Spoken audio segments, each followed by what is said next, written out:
అది నరేంద్ర మోదీ గారి నాయకత్వంలో. Chandrayaan 3 ఎంతో మంది వచ్చారు. Kalyan right now speaking in Hyderabad in the presence of Prime Minister Modi, highlighting some of the accomplishments of the Modi government. It's under the Narendra Modi government that we've also reached the moon.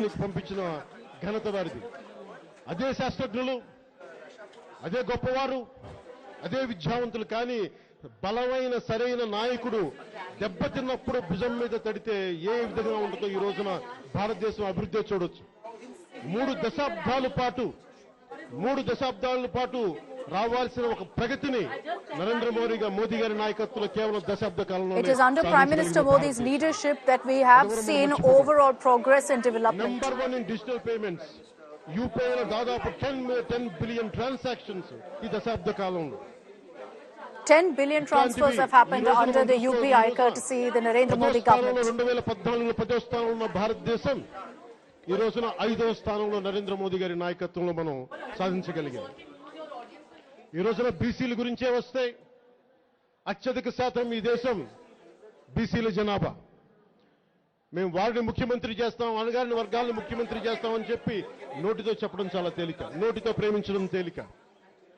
BJP Narendra Modi గారు బీసీలు నోటితో ప్రేమించలేదు, సీటుతో ఇచ్చి ప్రేమించింది, మాటలతో ప్రేమించలేదు. ముఖ్యమంత్రిగా బీసీని ముఖ్యమంత్రిగా చేస్తామని ప్రకటించి మరీ ప్రేమించింది. BJP is the first party to have said that we will make someone from the BC, the backward community, a chief minister in the state of Telangana. Telangana పోరాటాల గడ్డ. పోరాటం అంతిమ లక్ష్యం శాంతి కోసం, అభివృద్ధి కోసం. పోరాటం అంటే చావడం కాదు, పోరాటం అంటే గెలవడం, లక్ష్యాల్ని సాధించడం. భాగవతం పుట్టిన నేల ఇది, తెలంగాణ భాగవతం పుట్టిన నేల ఇది. బతుకు భారం అవ్వకూడదు, ఈ భాగవతం పుట్టిన నేలలో బతుకు భారం అవ్వకూడదు. మోదీ గారి నాయకత్వంలో బీసీల తెలంగాణ రావాలి, సామాజిక Telangana నిలదొక్కుకోవాలి. Under the Prime Minister's leadership, the BJP must come to power in Telangana and ensure the upliftment of the backward community. Narendra Modi గారికి ఉంటుంది. And also the overall progress of Telangana. దేశంలో ప్రపంచంలో అగ్రగామి దేశంగా కావాలంటే మూడోసారి और एक बार Modi ji. And there you have Pawan Kalyan chanting the slogan Har Ek Baar Modi Ji. ప్రధానమంత్రిగా 2047 visionary భారతదేశమే to ensure that we realize the vision of the Prime Minister of Mission 2047, every single time we must ensure that the Prime Minister wins, that the Prime Minister leads. బలమైన ఆర్థిక వ్యవస్థ భవిష్యత్తులో ప్రతి భారతీయుడు చూడాలి. అలాంటి భారతదేశం కోసం సాయశక్తుల నా వంతు నేను కృషి చేస్తాను. ప్రధానమంత్రి గారికి అండగా ఉంటాం. ఈ ఎన్నికల్లో వారికి అండగా నిలబడతాం.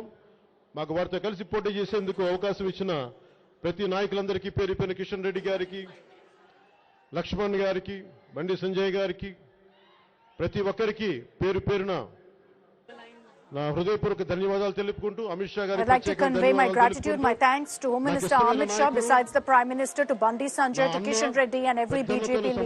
నేను చూసుకొని కేవలం నాయకులుగానే కాదు, నాకు అంత అండగా చూసుకునే, నాకు ధైర్యం ఇచ్చి రాజకీయాల్లో నాకు బలమైన భుజం తట్టిన నాకు నాయకులు. నేను ఎక్కడో మీ అందరిలాగే ఒక కూర్చొని ఇలాంటి వ్యక్తి ఒక బలంగా కావాలి. గుజరాత్లో ఆయన స్పీచెస్ ఉన్నప్పుడు ఈనాటి వ్యక్తి ప్రధానమంత్రి కావాలని కోరుకొని These leaders have put their faith in me. I remember listening to the Prime Minister when he used to speak in Gujarat, and I believed always that we need a man, a leader like him to lead the country. మనస్ఫూర్తిగా మోదీ గారికి పేరు పేరున ధన్యవాదాలు తెలుపుకుంటూ और एक बार मोदी जी आना चाहिए అని చెప్పుకుంటూ తెలియజేసుకుంటూ సెలవు తీసుకున్నాను. జై భారత్, జై Hind.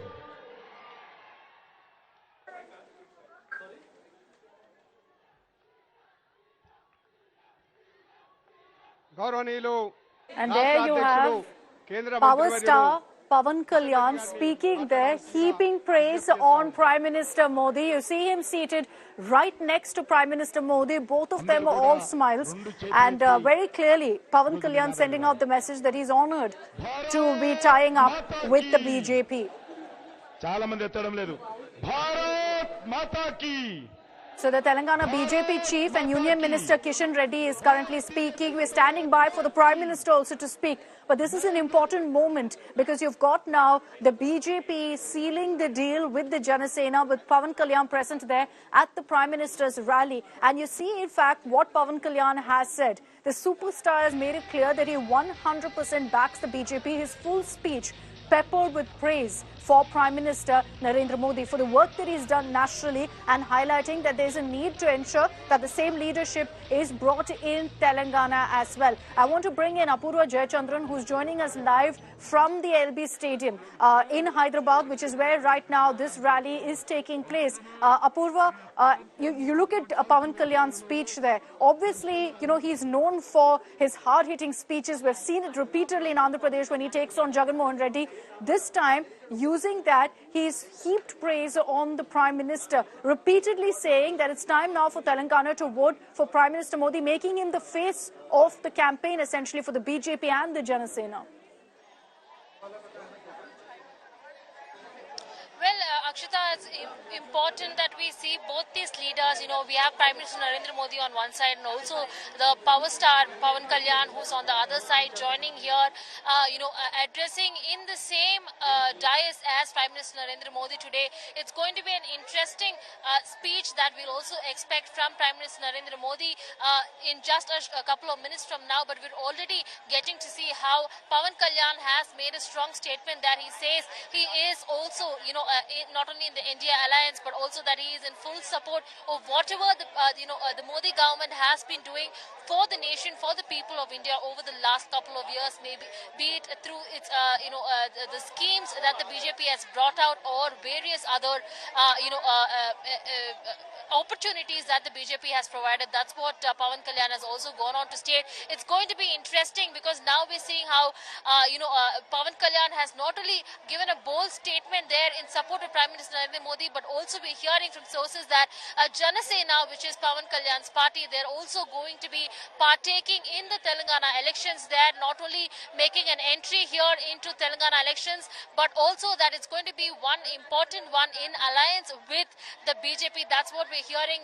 BJP and Janasena seat sharing is also going on. Roughly around 9 seats we're expecting, that the Janasena will be given is what sources do tell us.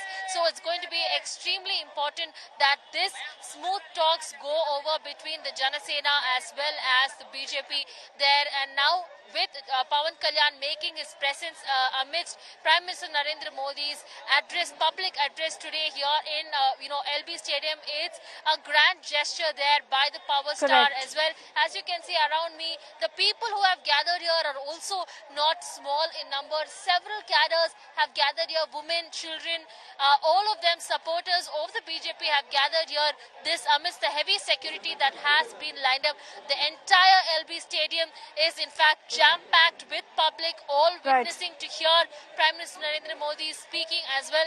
The crowds outside are just a very marginal number of what so is the next speaker is inside. going to be Prime Minister Modi, and there's no doubt that he is going to essentially return the favour to Pawan Kalyan, that he will also be welcoming Pawan Kalyan officially to the fray, to the BJP, also with this alliance being announced between the Janasena party and the BJP in Telangana. Apurva telling us reportedly about 9 seats could go to the Janasena in this alliance, in this tie-up for the elections. I want to also bring in political analyst T.S. Sudhir, because while, the optics speak volumes really of what could be perhaps the impact of Pawan Kalyan. Sudhir, do you believe that actually when it comes to polling, when it comes to voting in Telangana, there will be a power star factor impact at all for the BJP? Well, Akshita, I remember, in fact, in 2014 at the same Lal Bahadur Stadium, Narendra Modi, Pawan Kalyan and Chandrababu Naidu had shared the stage at that time. So we are talking of roughly about 9.5 years. So it's like, coming full circle out here. You referred to whether Pawan Kalyan and the BJP would really be able to set the Godavari on fire in Telangana. Looks highly unlikely given the fact that Pawan Kalyan is pretty much an untested electoral force in Telangana. He's more seen in the politics of Andhra Pradesh, and that's what makes this entire alliance and the willingness to have Pawan Kalyan as part of the NDA alliance in Telangana very interesting. Because if you remember, soon after Chandrababu Naidu was arrested and sent to Rajamundry jail, Pawan Kalyan announced that he will be fighting the election in Andhra in the summer of 2024 along with the TDP. Now he's fighting the election in Telangana along with the BJP. Now, does it mean that the BJP and the TDP will also come together? The TDP is not fighting the election in Telangana. So it's a bit of a political khichdi that's really playing out between the two Telugu states, the politics of the two Telugu states. Pawan Kalyan, the BJP would be able to kind of galvanize the youth vote, and they would be able to tap into the youth vote, especially in areas, in constituencies where there is a large Andhra so-called settler population in districts like Hyderabad, Nalgonda and Khammam and parts of Nizamabad. That's what they would really hope. But Pawan Kalyan per se hasn't really been tested in the politics of Telangana. He has not really taken active part in any major election in Telangana. So it's really too early to say whether he would have that kind of an impact. And given the fact that today is already the 7th, 10th is the last day for the filing of nominations. The Janasena list of candidates is not yet out. We still don't know whether the number will be 8 or 9 seats that will be offered to the Janasena. What I'm told is that 8 is kind of confirmed. There is a bit of wrangling going on over the 9th seat. Many BJP leaders are not very happy with these number of seats being given to the Janasena because they feel that Janasena really does not get much to contribute in terms of cadre strength, in terms of vote transfer to the BJP candidates as well. So, from what you have told us, Sudhir, there are several factors here that go against this alliance. What then explains the BJP's, push to ensure that this worked out with Pawan Kalyan? Do they perhaps internally believe that just because he's a superstar, it could help them get some votes? Well, they would hope that being a power star, he will help them come to power in Telangana. But jokes apart, see, the BJP in Telangana misses a big face. They had one in Bandi Sanjay who had really emerged as a leader in the years that he was the party president. And then suddenly, for very mysterious and for reasons no one really knows, even within the Telangana BJP, he was replaced as president by G. Kishan Reddy. Now they are talking about making a BC leader as the next chief minister of Telangana if the BJP comes to power. And that's what is inviting the jibes as to why did you replace Bandi Sanjay, who is a powerful OBC leader from North Telangana, from Karimnagar district, if you were really interested in giving that pride of place to the OBC category in Telangana. So there are a lot of these uncomfortable questions that the BJP will have to really answer.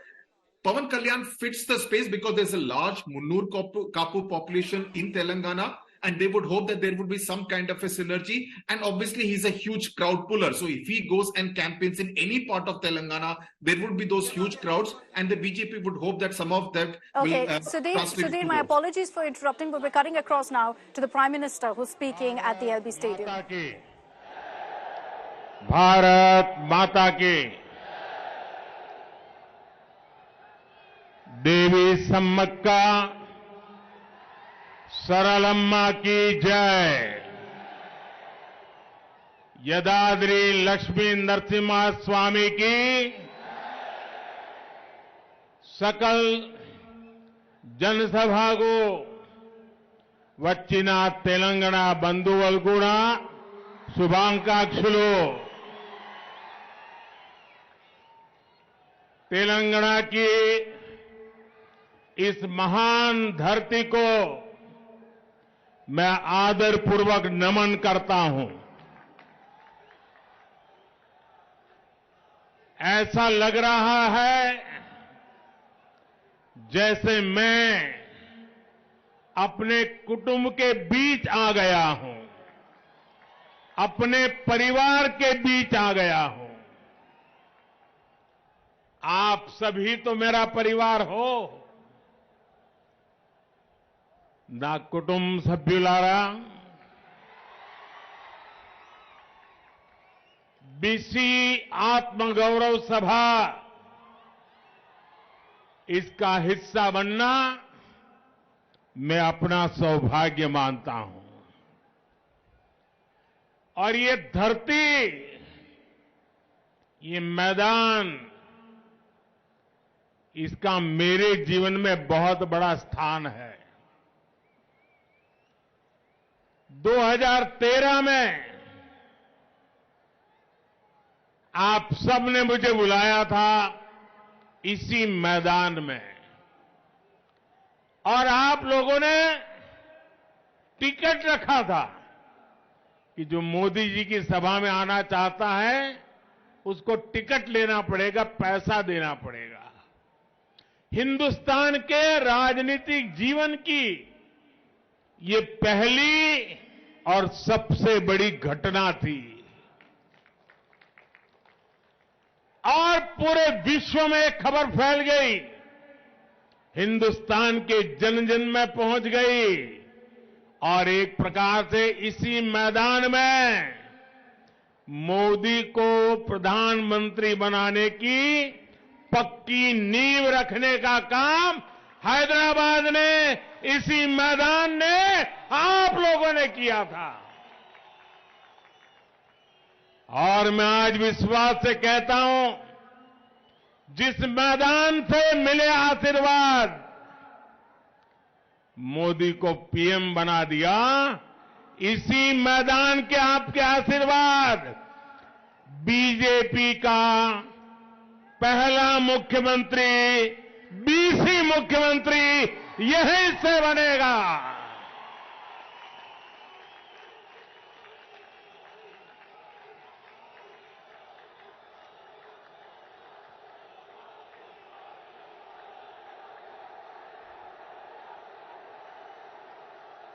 मंच पर मेरे साथ पवन है, लेकिन मैदान में आंधी है। तेलंगाना में बदलाव की जो आंधी चल रही है, उसे इस विशाल जनसभा में भी महसूस किया जा सकता है। आप लोग तेलंगाना के कोने कोने से आए हैं और अपने साथ एक स्पष्ट संदेश भी लाए हैं। तेलंगाना का विश्वास अब बीजेपी पर है।